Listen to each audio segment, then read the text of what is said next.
अतुलितबलधामं हिमशैलावदेहं तनुजवनकृशानुं ज्ञानिनामग्रगण्यं सकलगुणनिधानं वानराणामधीशं रघुपतिप्रियभक्तं वातजातं नमामि। आप सबको राम राम भैया। आइए हम लोग लंका चलते हैं, जहां अशोक वाटिका में रावण मेरी माता सीता को बंदी बना के रखा है।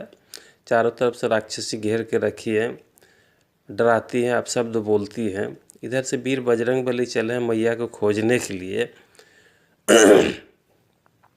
जिस हनुमान का बल को कोई था नहीं लगा सकता है, जिस हनुमान का एक मुष्टिका का प्रहार से रावण का, मेघनाद का और लंकनी का 10 इंद्रियों से खून का फुहारा बह गया, बेहोश होकर गिर गए। अच्छा, इतना बलशाली।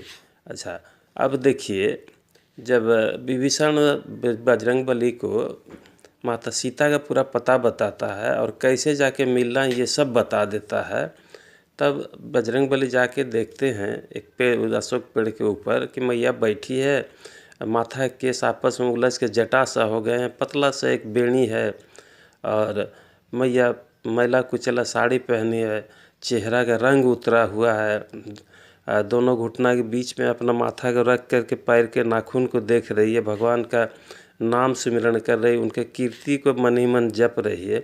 बजरंगबली बहुत दुखी हो गए। अब देखिए, जब मैया से परिचय हुआ, बोली मैया हम प्रभु रामचंद्र जी का दास है, आपका बेटा है, अब हमको भूख लगा कुछ खाने के लिए। हम ये जो फल है ना मैया, फल देख के, बंदर है ना माँ, तो ये फल देख के हमको खाने का मन कर रहा, भूख बड़ी जोर लगी है, हमको खाने का आज्ञा दीजिए। तो मैया बोलती जाओ बेटा, लेकिन ये तो लंका है, यहाँ केवल राक्षस ही राक्षस है और ये बड़ा बलवान है, बलशाली है, इनसे बच के। मैं तो ये बोलते हैं कि मैया आपका आशीर्वाद से हमको इनका कोई डर नहीं है, इनको तो हम मसल डालेंगे। जब जाते हैं तो वहाँ फल खाते हैं और करीब करीब अशोक वाटिका का पेड़ को उजाड़ के फेंक देते हैं। वहाँ जो 14,000 राक्षस थे, इनको कैसे मारे, कुछ को हाथ से मसल रहे, कुछ को छाती में रगड़ रहे, कुछ को ज़मीन में गिरा के चींटी की तरह मसल दे रहे हैं। अब ज़रा गौर कीजिए कि ऐसे महावीर हनुमान अब मैया से ये भी कहते हैं कि मैया हम चाह ले तो आपको यहाँ से तो ले जाए सुरक्षित, और रावण को उसको सहाय सहित मार के हम समंदर में डुबा दे, लंका को समंदर में डुबा दे, लेकिन मैया को लेके आते नहीं। क्यों?